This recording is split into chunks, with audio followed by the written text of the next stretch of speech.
Japonia mniej oczywista, z dala od najważniejszych zabytków i najbardziej popularnych tras turystycznych. Taka Japonia odchodząca w przeszłość. Dzisiaj zapraszam Was na Shiraishi, małą wyspę japońską otoczoną morzami Morza Wewnętrznego.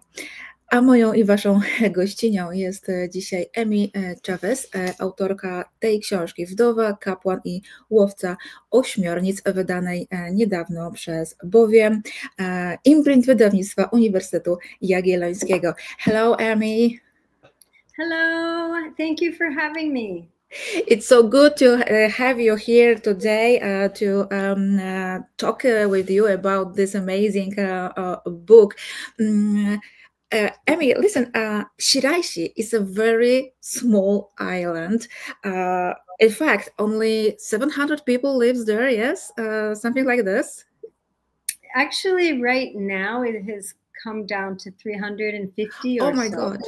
Yeah, so we lose about 20 or more people every year. And when I first came to the island, which was 25 years ago now, there was 950 people. Oh my God. So it really has been losing population fast, but all of Japan has been losing population. So it's not just a phenomena of our island, it's a countryside thing. As more and more people move to the cities, and of course, people are having fewer children. Yeah, of course.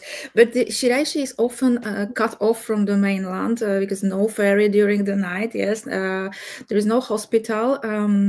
Doctor came only twice or a week, something like this. Right. School are closed.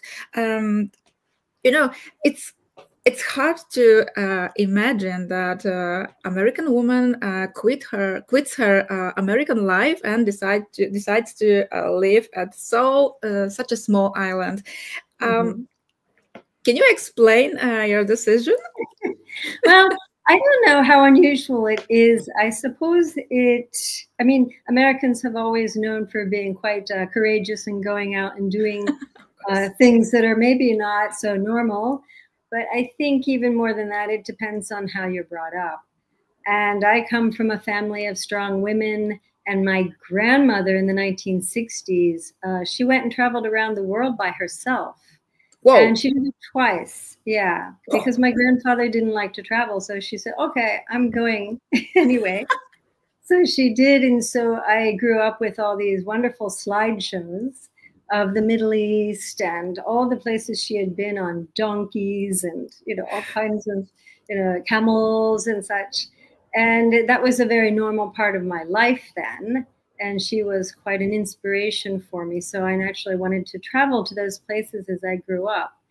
And then in high school, I wanted to go abroad to study in Spain, but I didn't get the opportunity. It just didn't happen for me. So when I was in university, I had a chance to go abroad after graduation with a sister relationship with a university in Okayama Prefecture in Japan, which is in Western Japan.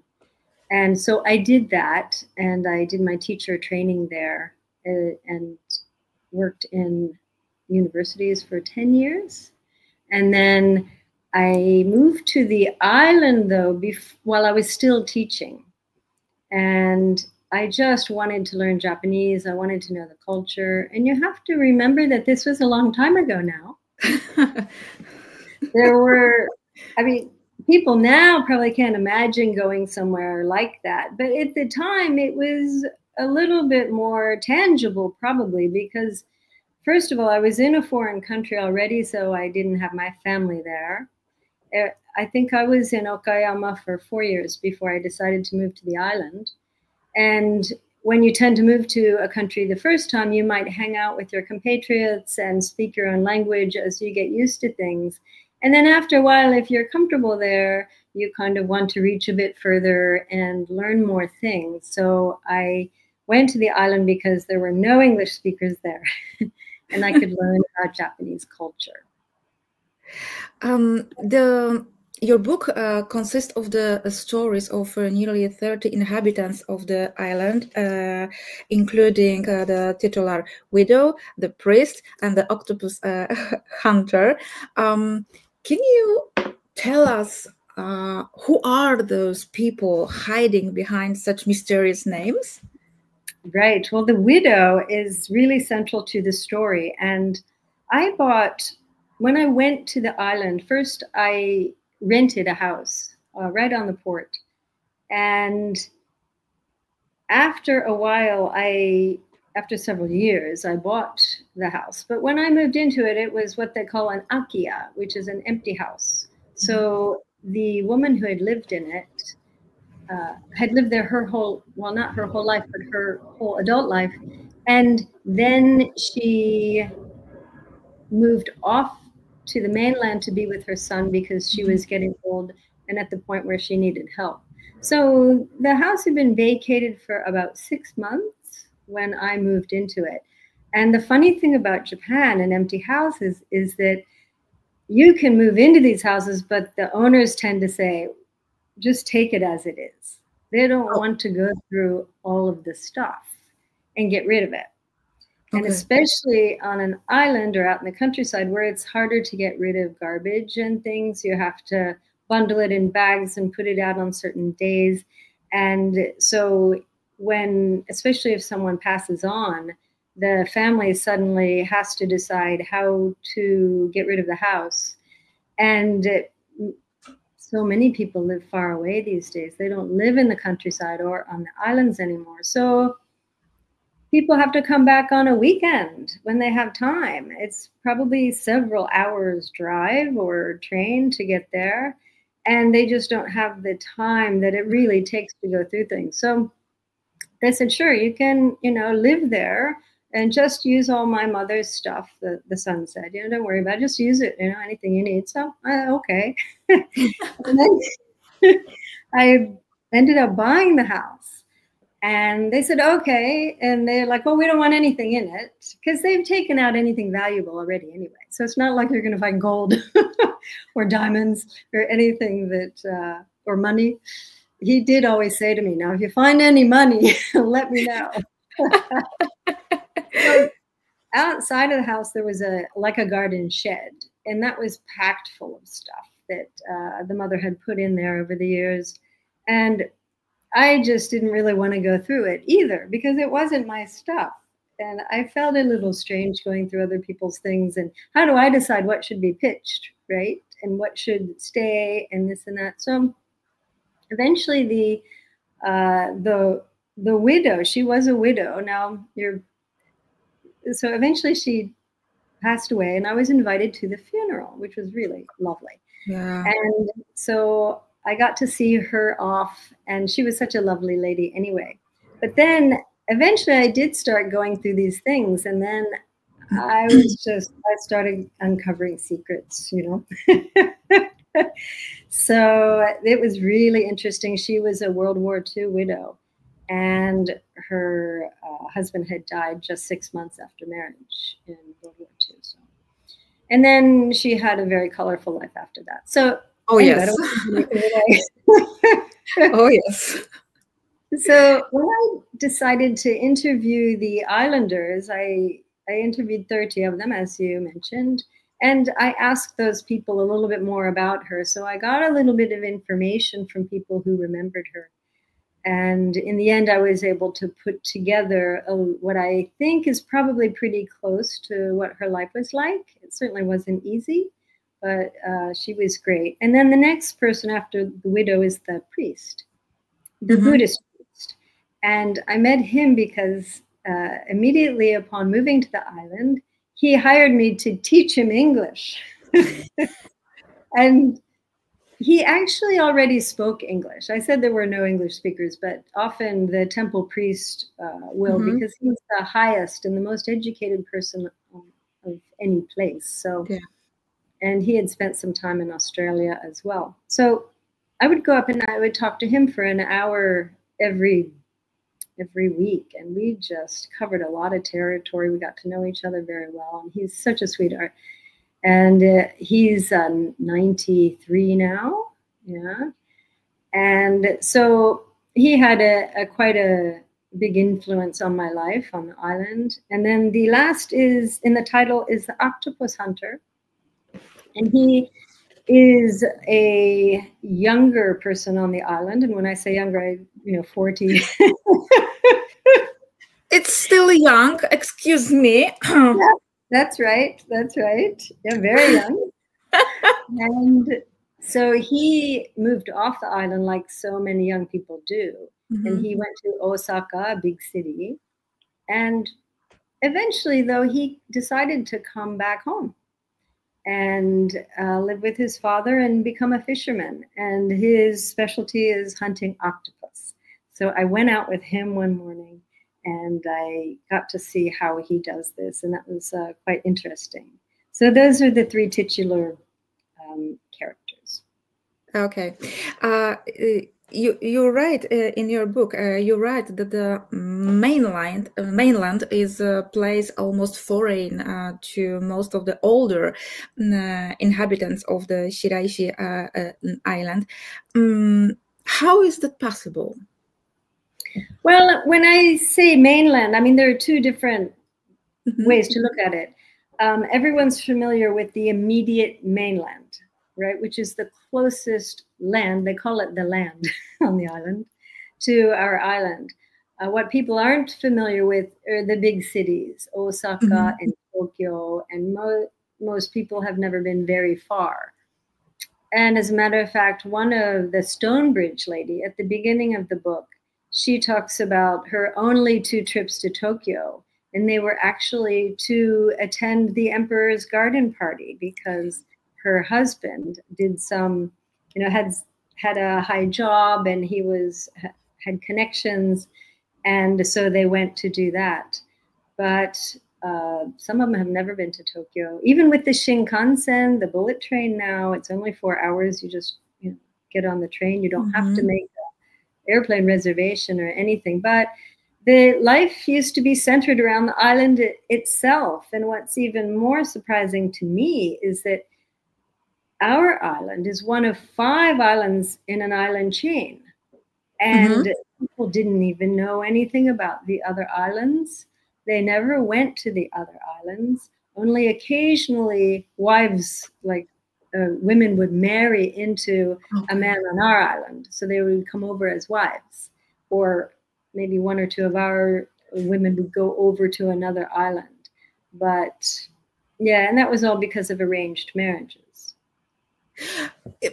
Speaking about marriages, marriages between islanders were very common back then, and cousins often married cousins, and which is why you all have the same last names. For example, Harada, Amano, yes. And what about now? Right. So everyone still has the same names, but they don't intermarry anymore because what's happening now is all those people who are older now, some of them stayed on the island while some of them who would be now in their 70s actually left the island to go to the cities to work. And this happened around the 1960s. And that's when Japan started industrializing in our area in Western Japan. So lots of them went to work in factories or to, even restaurants in Osaka. And especially young people, they didn't want to live their life on a small island. And actually, even in the old days, they didn't want to either. But because of arranged marriage, they had to. So a typical story you'll read in the book is how a woman, after her schooling, she wanted to go to get an office job or some kind of job in a big city. So she would go, but she would inevitably be called back within a year by her parents to get married. And even when she went, she was always staying with a relative, right? Because she couldn't go on her own. And almost all of them say, oh, that was the best year of my life. because they were single and they could do whatever they wanted, and they had a little bit of money. But they came back because they had to, and they didn't really think so much about that either. They just knew it was expected, and they usually knew who they were going to get married to because their parents had arranged it with an eligible bachelor. So, yeah. And what about now? Do young women back at the island, or they prefer some big cities like you mentioned, Osaka, Tokyo?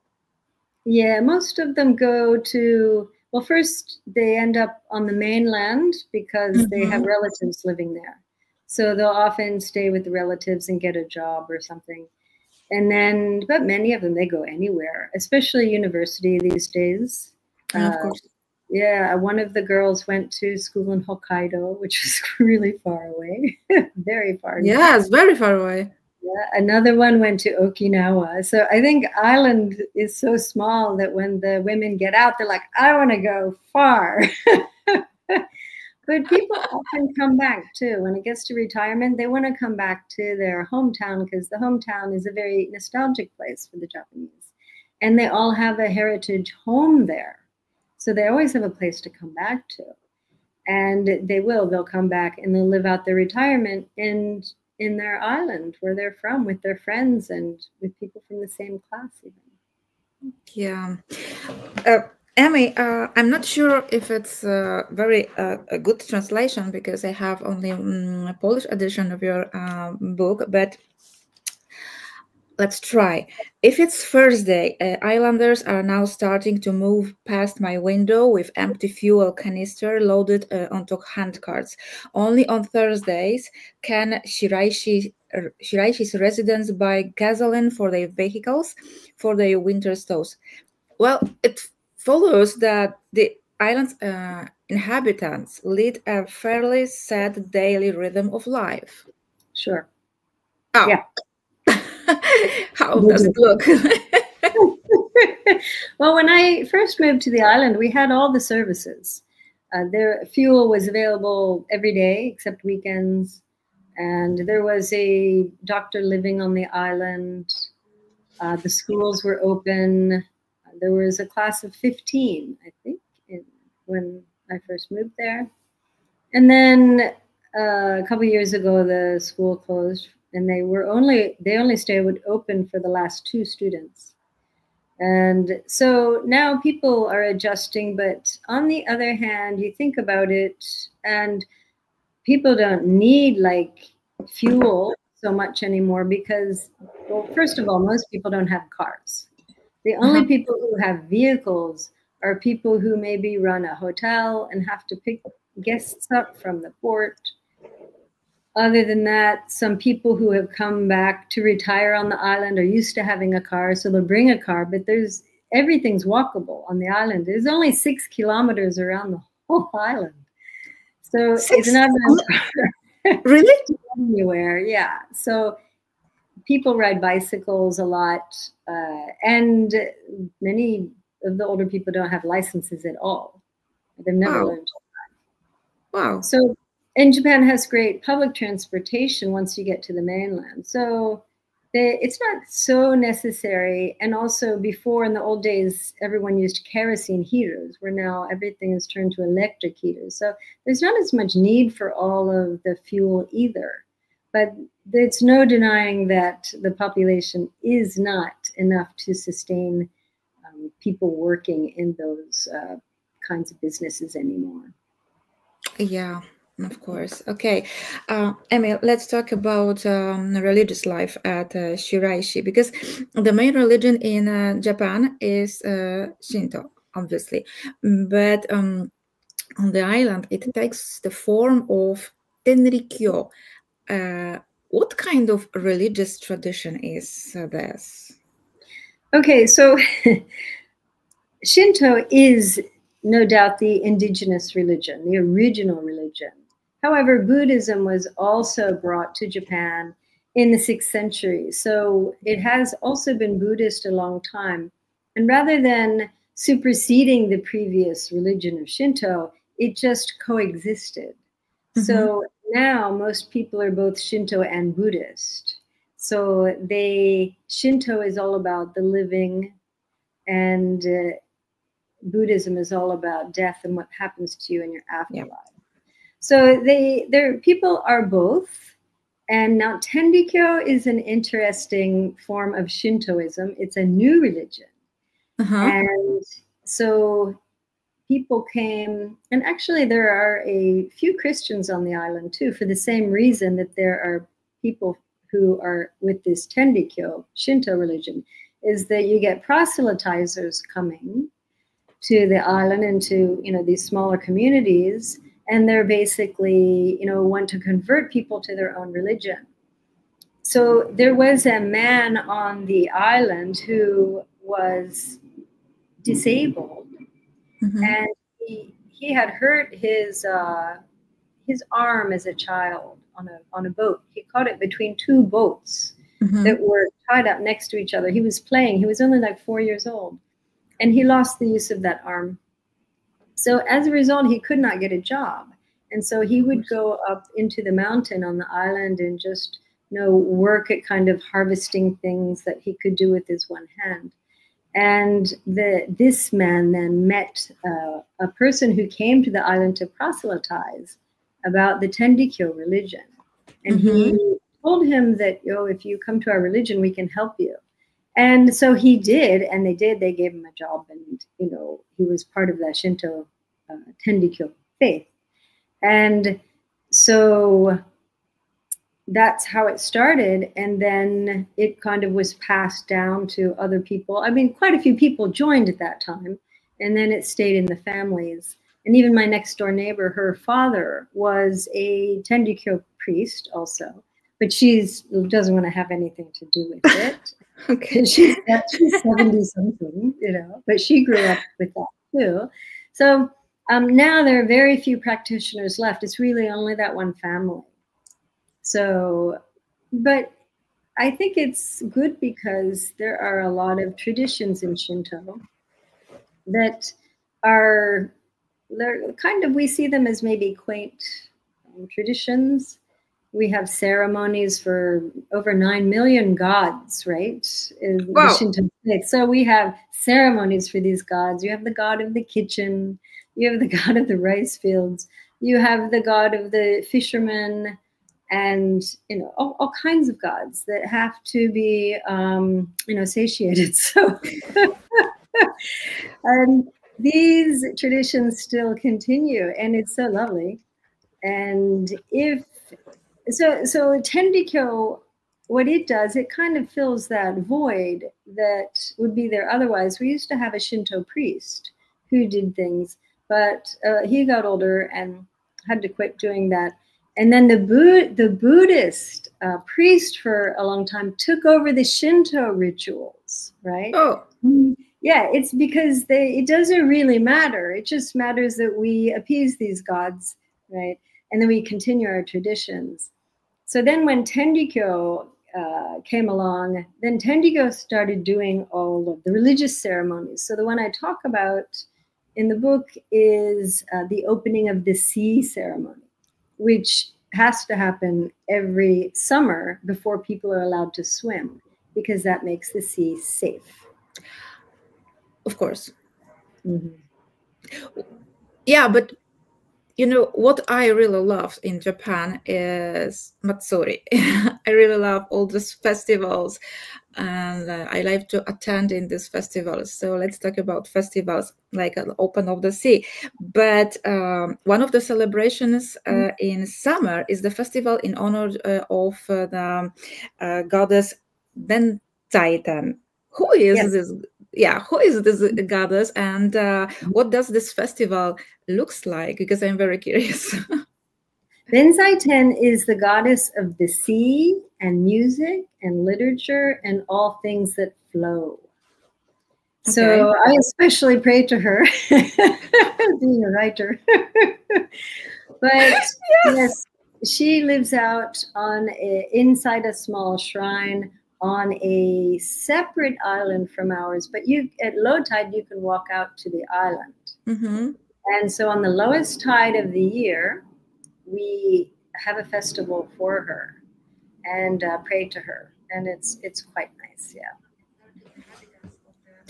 And okay, let's another god, Namkiri Fudo, a Buddhist deity whose image carved in the rock is an early manifestations of the reverence of the rocks on the island. And now, yeah, worshipping rocks for me reminds me more of Shinto than Buddhism. It is Shinto, right? And so, but it gets the rock worship is Shinto, and okay, so when Buddhism came along, they borrowed a lot of the Shinto gods because they mixed the two religions, right? Yeah. There's a little bit of Hinduism in Buddhism. They've taken over some of the gods, like Fudomyo. He's invoked in Buddhist fire ceremonies. When they do the fire, they're invoking the god Fudomyo. And so Fumikiri Fudomyo is the one who slices through the big waves. So he makes it safe for the fishermen leaving the port. And, you know, until recently, there was a fisherman who still prayed to that rock on his way out of the port. He would stop his boat right in front of the rock, and he'd put up his hands and go like this, and stop for a moment, and then he would go on. And it was, you know, it helped. I mean, fishing is not, I mean, it can be a very dangerous job. So it's not always guaranteed you're going to come back, especially in the old days before motors and and things. So, of course. And I'm looking in your book. I'm looking for in your book. What religion is Shiraishi Bon associated with? Okay, so that is associated with Buddhism. And we have a very famous Bon dance. Now, Bon dances can be found all over Japan. And most of them were created during the Edo period. So anytime from 1603 to 1868 was the end. So a lot of them were created during that period of time, and they pray to the dead. Right? However, our Bon dance is very different from that, and it's a cultural and tangible treasure. So the island gets money from the government every year to keep it going because it's so special and so old. They want to preserve it. It's been going for over 700 years. And it is related to, there's a very famous warrior story called The Tale of the Heike. And it's a fantastic book if you can read it, if you can get a hold of a copy. And there's several versions in English or maybe Polish as well. And it was between two clans, the Genji and the Heike, who were fighting for control of Japan. And so this is between 1180 and 1185. They had what were called the Genpei Wars, and there were these battles between these two clans, East Japan and West Japan. And a lot of the battles took place in the inland sea, the Seto Inland Sea, which is where my island is. Okay. And the ultimate result of these battles was that the Heike lost, the Genji won, and that started the Kamakura period. And that was the first shoguns. Okay? So the relation to our island is that there was a battle of Mizushima, which is just across the way from our island. And in that battle, the Heike lost, and the dead warriors ended up in the sea, and they all floated to our island chain and ended up on the shores of our islands. So we have a beach in the back, which is, everyone says it's haunted and no one will build there or do anything because of this event in the past. And so a lot of dead warriors, you know, were washed up on that beach.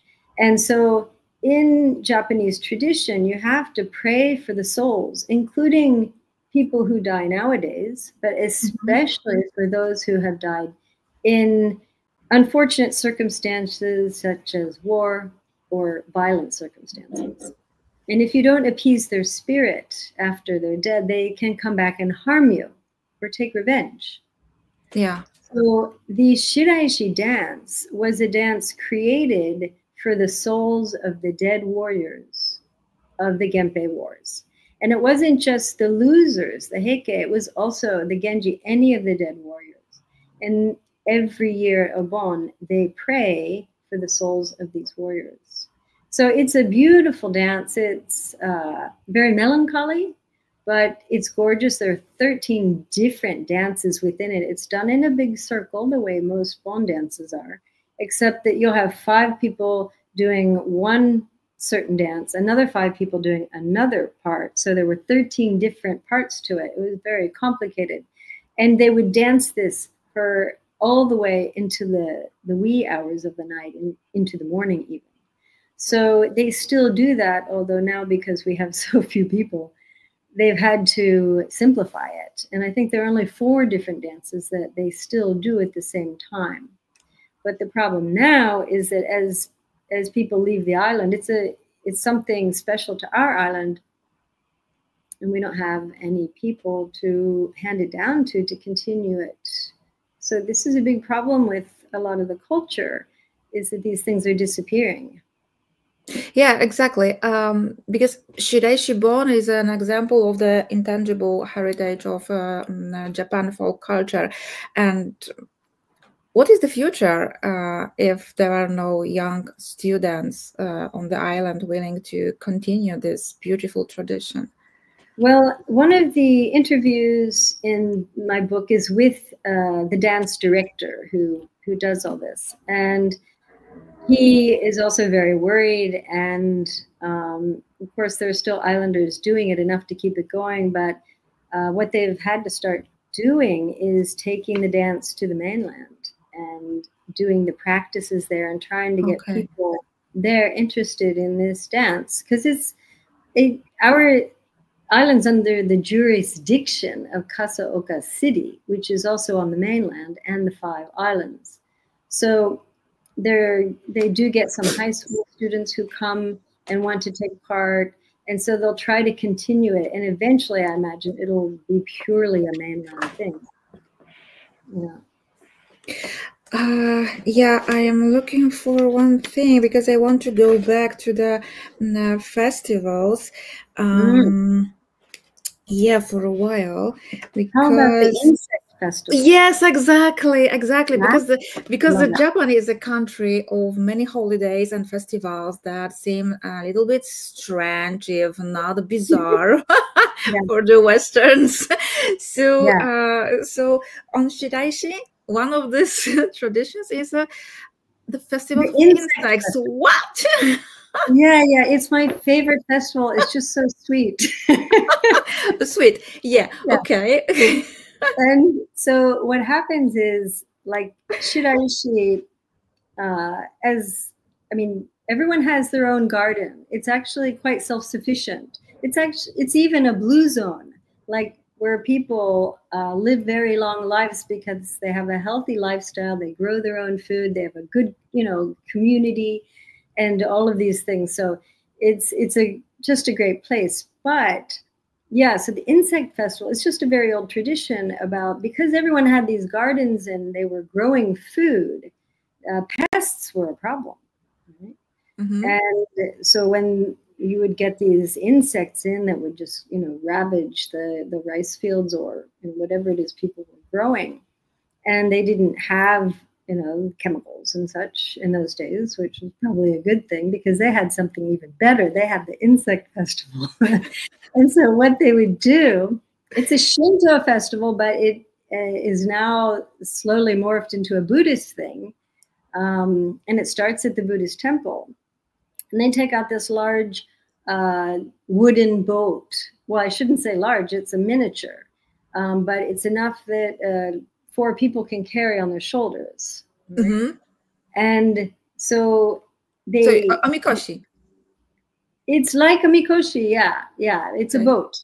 It's a real boat. It's a boat, okay. Yeah, it floats, yeah. Floats, of course. So they take that, and all the islanders get together. So we've got a couple hundred people, and the priest is at the front. He's got a drum, a big taiko drum, right? And he bangs on the drum, and we all walk around the island and sing a song that tells the bad insects to leave the island. And the way they leave the island is that they get into our boat, right? We invite them onto the boat. And then they all come to the boat, or at least symbolically. And then when we're finished going around the island, we go to the beach. And then the Buddhist priest, he has a ceremony, and he blows the conch horn, and we see them off. And we put the boat into the water, and they float away. It's just beautiful. Okay, it's decided. I want to see it on my eyes. But now, while you were reading, and while reading your book, the main feeling is, oh my God, she loves Shiraishi so much. You love this island, yes? It's a unique place, and the people have such warm hearts. They're very open, and they're very curious people. And I'll never forget when they have a festival that is for men only, right? The women aren't allowed at it, and secret men's business. And it's a Shinto ceremony, and it takes place on the mountain in back of my house. And at the top is a Shinto shrine. And the shrine actually is very interesting. The shrine was put up to ward off cholera during a cholera epidemic, and also to pray for the soul of a woman who was sacrificed to make the port back in the early Edo period when it was so people, they have these men that get together once a year. And so one year, innocently, I was just out, and I thought, I wonder what those guys are doing, right? And I went up and I had my camera. And keep in mind, I wrote for a newspaper for 23 years. So this was all good fodder, I could write about all these traditions and such. And so I got up to the top, and I saw them all standing around in their suits and everything. And they noticed me, and they're like, oh, come on over. And they invited me to join them. And I just thought, that's really nice. Yeah. So while they have traditions, it's not like, women are going to pollute anything. It's just that it's always been that way. And the women, interestingly enough, are just as happy not to have to go to the ceremony. So they're like, oh, yeah, let the men do that, right? So, yeah, it was really nice. And I did write about it. Yeah. Oh. So does the word of Shiraishi have a chance to survive? Or maybe your book is some form of the salvation of this unique word. Yeah, I hope so. I certainly could see things change over 20 years. And even 20 years ago, I was saying, people, this custom is not going to be around again. Come see it now. And I did. I got a lot of foreign people to come out and see these things. And I'd like to preserve them. But you know what really made me realize that it's kind of a losing battle is the coronavirus. And it stopped everything. And even though we didn't have any on the island, still, it was the type of thing they didn't want to get the community together to do any of these traditions because they were afraid that someone might infect other people with the coronavirus. And of course, everyone's old, so we're quite vulnerable. And that really got people out of the habit of doing these things for 4 years. And some of them have not started up again. It really dealt the island a fatal blow for a lot of these traditions. But the Bon Festival will continue because it has backing by the national government. So that's a help. So let's hope your book will help preserve this. People can still see some of these things if they come out, On November 15th, there's a big festival every year that's a fire festival. Again, it invokes that Fudomyo fire deity, and there are things going on that will continue for a little bit longer anyway. Okay. Let's hope. Emmy, Yes. thank you for this conversation. Thank you of the image of Shiraishi Island. I think it's quite unique and quite fascinating. Thank you for having me on, and yes, do come visit sometime. Thank you so much, and see you again, of course. All right, thank you.